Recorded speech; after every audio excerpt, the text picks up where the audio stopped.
Hello, Nets fans, and welcome back to another episode of the DoDcast Postgame Show. I'm your host, co-editor Ricky Keeler. And if you're still up with us at 1:48 in the morning on the East Coast, we thank you for spending the last part of your day with us. And as I fixed the mute here, okay, there we go. Nats get the win, 6-3, your final score. Gio Gonzalez gets the win. Offense was huge in this game. I thought they were able to work the count against Jeff Samardzija frequently. We'll get into those numbers a little bit. A lot of questionable pitching moves by Dusty Baker tonight. We'll talk about those, and the fallout from the Bryce Harper, Hunter Strickland brawl suspensions were levied down by Major League Baseball earlier today, so you'll get my take on those. But if you're still up with us, please feel free to interact with us. We have the chat room open here on the YouTube page, so send your questions, your comments. You can also tweet us on Twitter at District on Deck or at Rickinator555. So let's run through the totals. Nationals with 6 runs on 14 hits, no errors, a lot of hits. Basically, everybody got a hit tonight but Bryce Harper. We'll talk about that more in a bit. Giants, 3 runs, 9 hits, 2 errors. Some really bad errors, too. You had Posey made a weird error in the second inning, which led to a run. And then you had an error by Brian Morris on a bunt attempt by Gio Gonzalez. So Giants have played some sloppy baseball the last couple of days, and it's why they're a bad team right now. They just don't make the simple plays. The win goes to Gio Gonzalez, 6 1/3, 3 runs, 8 hits, 6 strikeouts, 3 walks. ERA now down to 3.03. Jeff Samardzija drops to 1-7 with the loss. 4 innings, 3 runs, 9 hits, 5 strikeouts. And Coda Glover, another dominant save, 14 pitches. 1, 2, 3 innings, struck out Buster Posey to end it. And Coda Glover has done a nice job throwing under 15 pitches. He's been used a lot by Dusty Baker, 4 times in the last 5 days. So you have to think with the day off Thursday, Dusty's going to try not to use Coda Glover tomorrow. But he has come in there. He's been dominant using his nasty movement on his pitches, and he's answered the bell as the closer. I mean, that's clear. We still have about 2 months before the trade deadline, but for now, Coda's kind of eased the concerns on that a little bit. It's nice to see.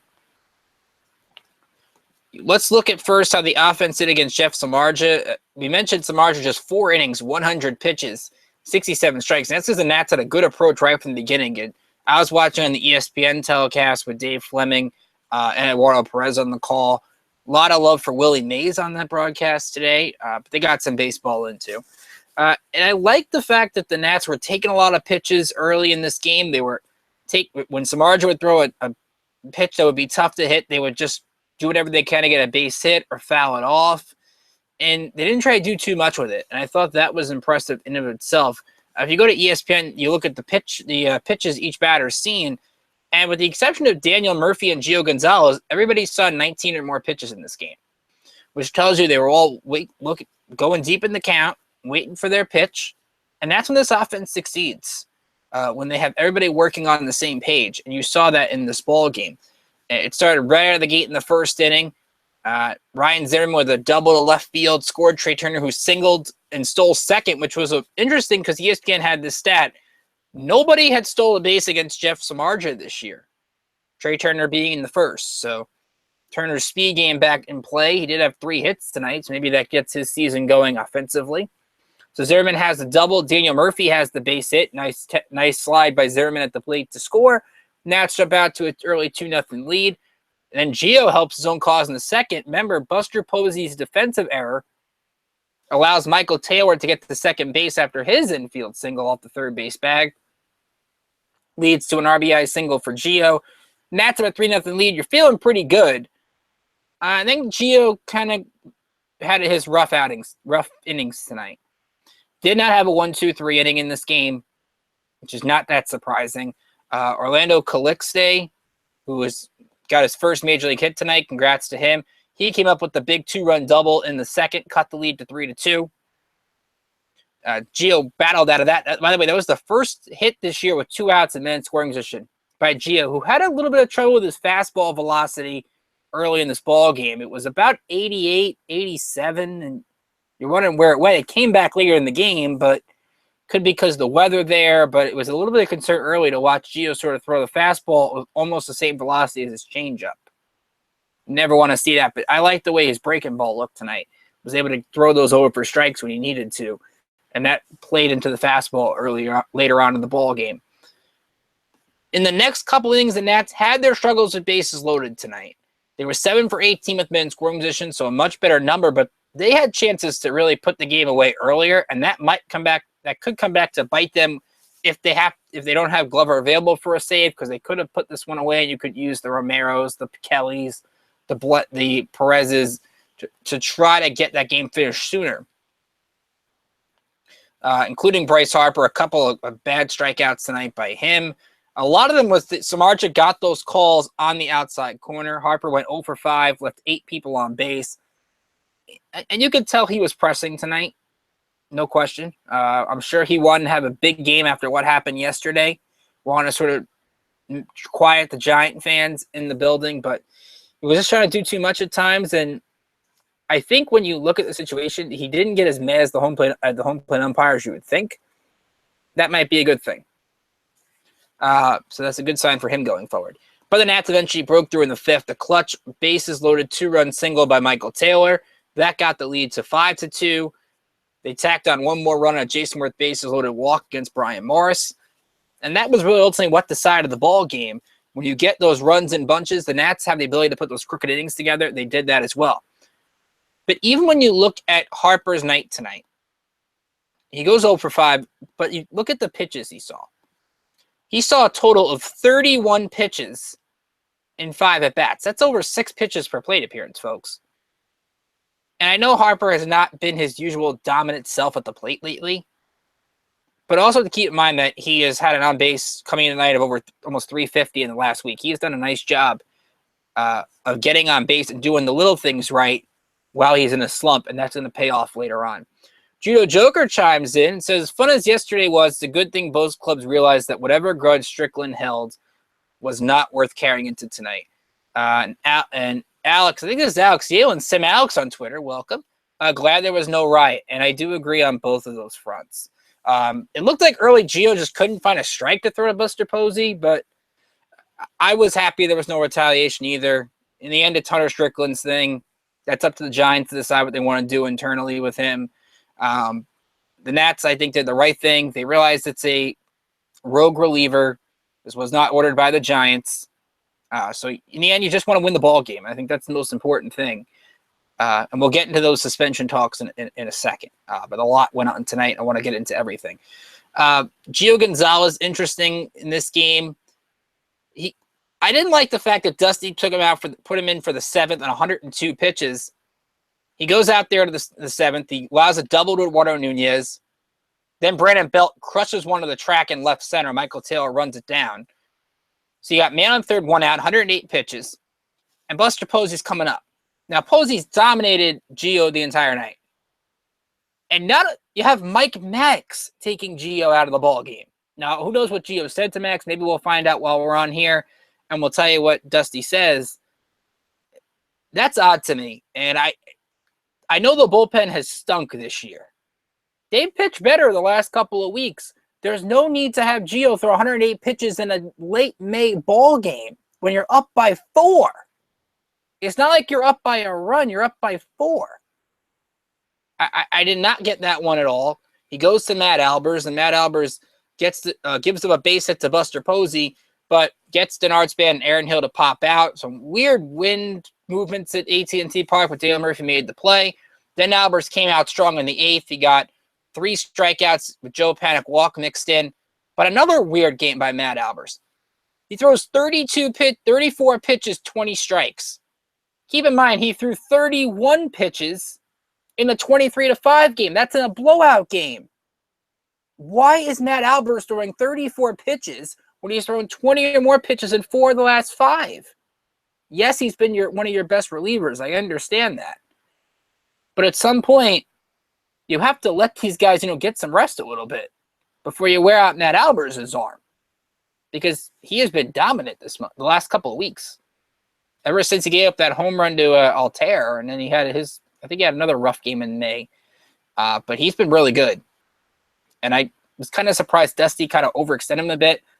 Maybe it's because Sean Kelly can't throw back-to-back, but that's a little bit surprising. And Alex, I agree. I think Harper was pressing tonight as well. Coda Glover comes into the game, and as I said, it looked like his dominant self. 14 pitches, 8 strikes. You look at the numbers. Again, he has thrown 15 or less pitches in 6 straight outings, counting. Well, actually, no, 6 straight outings counting tonight. He's 7 for 7, 7 for 8 in saves right now, and that's a really great number. I think the one blown save though was not a clean inning for him. So whenever Dusty's given him those clean innings to work with, he's done a nice job.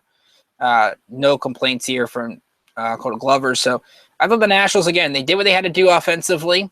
Much better with men in scoring position tonight as opposed to previous nights. They could still work on a couple of things. But all in all, I like their approach at the plate. Jason Worth even had a triple for the first time since 2015. So some good things there for the Nats to work on. And we'll see what happens from there. Before we do going over the division, going over the pitching matchup tomorrow, and one minor league game to give you an update on, I want to talk about the suspensions. Major League Baseball levied it down, and Ron's going to write more about it tomorrow, so I'll give you my take that'll be in his article. Bryce Harper gets a 4-game suspension. Hunter Strickland got a 6-game suspension. Both are appealing. You saw Bryce Harper tonight because he's appealing the suspension. I don't think baseball got this right. I don't mind Harper getting 4. I understand it because he did throw the helmet and he did charge the mound. So while I could say you could go 2, you can go 3, I don't mind 4. And I understand that some Nats fans didn't think Harper deserved a suspension. You charge him out, you're going to get a suspension. Maybe it gets appealed down to 2 or 3, but I think 4. I'm not going to go crazy over 4. I'm going to go crazy over 6 for Hunter Strickland. It should be higher. I understand by the precedent that it's about the highest that's been given to a reliever. It should be higher. I mean, Ron and I talked about it yesterday. You wait 3 years to do that in a 2-0 game, and you're being selfish to your team. Where you have Mike Morse lands on the 7-day concussion DL for colliding with Jeff Samardzija because of what you did. To me, it should have been at least 8 to 10, because now you look at the 6-day suspension, you're looking at maybe 2 to 3 games maybe that Strickland appears. And I think this suspension hurts the Nats more than it hurts the Giants, because you're going to likely not have Bryce Harper for a few games. While I'd rather see it here on the West Coast, you can't have to do a West Coast trip without one of your best players. So and you could make the argument, I saw an article on ESPN, if Harper doesn't charge them out, it's possible nobody thinks that Strickland tried to hit him on purpose. So you're in a lose-lose situation, I think, if you're Harper. But I think because he threw the helmet, that kind of made the suspension a little bit tougher. Let's go to the chat here. Alex said leaving Gio in for 100-plus pitches, managerial malpractice. I don't like that Alex said he's gone to Gio so much times on 100. I think he's averaged about over 105. I'm not like that this year. Gio didn't have a dominant but it wasn't a batting by any means either, says Judo Joker, but he got an RBI base hit tonight, continuing the trend of silver slugger hitting for the Nats. And he says Nat pitchers in the batter's box are not easy or given outs by any means. That is true. Steven Strasburg hits home runs. Joe Ross gets hits, and Gio drives in runs. Even Max Scherzer has this occasional good hits as well. So the Nats have kind of been one of the best pitcher-hitting teams in the National League this season. So good points by Alex and good points by Judo Joker throughout the night. We appreciate you guys staying up. I know Alex is on the West Coast, so he's not up at 2 a.m. like I am right now. So let's take a look first at what's going on around the division. You have the Mets tonight. They won over the Brewers 5-4 in 12 innings. Jay Bruce, a walk-off single in the 12th. Game would have ended a lot sooner had Asdrubal Cabrera not dropped the pop-up with bases loaded in the 7th and allowed Milwaukee to tie the game. But the Mets ended up winning anyway. They've won 3 in a row and starting to play a little bit better. Out in Miami, the Marlins beat the Phillies tonight. Final score 7-2. You have Marcell Ozuna, his 13th of the season. Giancarlo Stanton, his 14th home run of the season. Vincent Velasquez left the game in the second inning with an injury. So bad news for the Phillies, and their season continues to get worse. They're now 17-33. And the Braves lose to the Angels 9-3. The Mike Troutless Angels. Bartolo Colon got roughed up in this one. Albert Pujols, a home run, a 3-run shot. He's now up to 599 in his career. So when he gets to 600, it's going to be a great accomplishment. Albert Pujols, one of the more professional hitters, professional people in baseball. So I'm going to be giving a standing ovation wherever I am for Albert Pujols for a great 600 home runs. Is tough to go crazy for in the steroid era, but I don't mind cheering for that guy. He's a first ballot Hall of Famer. So a good win tonight for the Angels over Atlanta. One minor league game tonight to tell you about. Harrisburg got rained out against New Hampshire, so they'll play a doubleheader tomorrow. Syracuse got rained out against Charlotte, postponed due to wet grounds, I should say. So they'll play a doubleheader tomorrow, and I believe Lucas Giolito is throwing game 1, and Ronaldo Lopez is throwing game 2. So insert your trade flashbacks here. Last doubleheader that Charlotte played against Syracuse, Lucas Giolito threw a no-hitter. So we'll keep an eye on that for you throughout the afternoon to see what goes on with that. The only game that was final tonight, Hagerstown gets the win over Delmarva. 3-1 is the final score. The Suns go to 31-20. Good starting pitching in this one throughout. Both starters went 6 innings or more. Tyler Watson, 6 innings, 4 strikeouts, 3 hits. Gets no decision, but he goes undefeated for the month of May. 69 pitches, 49 strikes. Hayden Howard goes 3 hitless innings, walks 2 and strikes out 3 in relief to get the win. Aldrum Corridor, the game-winning RBI single in the bottom of the 8th. Jake Knoll had 2 RBIs as well. So the Suns get the win 3-1. And Potomac starts a series tomorrow against Lynchburg. So that's what's going on over there. One more thing before we wrap it up here. Let's look at the pitching matchup for tomorrow real quick. Nats going for the sweep tomorrow night. Wrap up the month of May. It'll be Max Scherzer on the mound, 5-3 with a 2.77 ERA against Matt Cain for the Giants. Cain 3-3 with a 4.45 ERA. Cain has pitched much better as of late. I wrote about it a little bit when I broke down Max Scherzer in my 5 to watch. And looking at this matchup from a Giants perspective, Cain last time out, 1 run over 7 against Atlanta.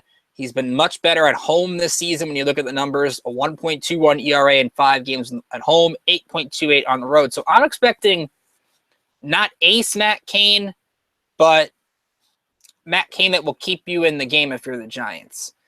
So the Nationals will need a good approach against the 32-year-old right-hander, and I think they do have it. Daniel Murphy has a home run against him and 4 RBIs and 22 at-bats, only 4 hits, though. And Ryan Zimmerman, 8 for 36 with a home run and 5 runs batted in. Maybe we see Stephen Drew, because you look at Drew's numbers, 343, 3 homers, 7 runs batted in, 12 hits, and 35 at-bats. That's a good sample size, and to me, I don't know who would get a day off. Would it be Anthony Rendon? Would it be Trey Turner? But if Dusty goes by the numbers, you'll see Stephen Drew tomorrow for somebody. I don't know who that somebody will be, but whoever that is will get 2 days off. Maybe that might be a good thing for this team on this West Coast trip. Especially since you got to get Drew a start now that he's back in the fold. So I would not be surprised if you see Stephen Drew tomorrow night. As for Max Scherzer, again, trying to follow up his excellent start against San Diego on Friday night. 13 strikeouts, 8 2/3, 1 run, 3 hits. It was excellent in that game. He has been dominant this month, 2.60 ERA, 49 strikeouts to 9 walks in over 34 innings. And they're going to need another 7-8 inning performance tomorrow because I don't think you're going to have Cota Glover available. Does Sean Kelly close? Does Enny Romero close? You don't think Blake Trinan closes. But this is where Scherzer's, again, got to get you deep in the game and maybe preserve your bullpen a couple of days and get him more rest. But this matchup, I think, lines up favorably. Scherzer has not pitched well at AT&T Park in the past, but opponents have a 161 average against him on the road this year. Some of the numbers to keep an eye on: Denard Span has a home run against him, 6 for 22. And that's really about it because Posey's 0 for 2. So no huge sample size there. So the Nats will go for the sweep, and it would be nice to have a 3-0 start in this trip with 3 in Oakland coming up and 3 against the Dodgers, including, I think, 1 game with Clayton Kershaw. So the Nats don't usually win against Kershaw. So you kind of want to get your wins out of the way right now. But in the end, a good approach by the Nats tonight. They get the win. They go to 32-19. Giants to drop to 22-32. And the standings just keep getting better for the Nationals with their win tonight. They're now up to a 8.5 game lead on the Mets and a 9.5 game lead on Atlanta. So have to be happy with the way that the NL East is going for them so far. Giants continue to fade. They're 12 behind LA now, and they're going to be sellers, I think, at the deadline. The question is, what do they sell? And I think you'll see Mark Melancon tomorrow because you haven't seen him all series. So regardless if the Giants are leading or not, I'm sure Melancon's going to get a shot to come in the ball game. But good nights for Trey Turner, 3 hits. Daniel Murphy had another impressive night at the office. It's nothing new with Daniel Murphy, but he just continues to find ways to get hits. He went 3 for 5 tonight with an RBI. Zim tacks on another hit. He's hitting 371. Murphy up to 326. A multi-hit night for Taylor. A multi-hit night for Worth. And again, when you get 7 hits with men scoring position, you take it. Now, should the Nats have pulled away earlier in the game? Yeah. But a win's a win, like Ron always says. And Ron will be with you tomorrow night for the game. He'll be with you Friday in Oakland. So I will be with you on the DoDcast and on Twitter Saturday and Sunday for the games at the O.Co Coliseum. I think Sonny Gray is pitching one of those games too. But thanks to all you guys. Oh, let's tell you what we got up on the site today. First, we have Ron's going to write on the Harper Strickland suspensions. That'll go up tomorrow. We have also, Ron wrote a piece on Brad Hand as a possible reliever trade target. I have a piece up on the Nats bench and how big a factor it could play on this trip, or it should play on this trip. And Drew Douglas going to write about the All-Star balloting. That went out earlier today. First update for the National League, and a lot of Nats on the list. So good thing to see. Bryce Harper, your leading vote getter right now for the All-Star game in July in Miami. Daniel Murphy leads among all second basemen. And you got a lot of Nats in the top 5. Matt Wieters 4th in catcher. Ryan Zimmerman is 2nd in first base behind Anthony Rizzo. Anthony Rendon is 5th at third base. Trey Turner 5th at shortstop. Again, you can vote on MLB.com. So if you want your favorite Nats in the All-Star game, go vote for them on MLB.com and vote often. Again, thanks to you guys for staying up with me. I do appreciate it. It's 2:10 in the morning, so we're going to wrap it up here. But from all of us, District on Deck, I'm Ricky Keeler saying hope you have a great night, great rest of your day if you're listening tomorrow morning. And Ron will be with you guys late tomorrow night and into Thursday morning for the series finale between the Nats and the Giants.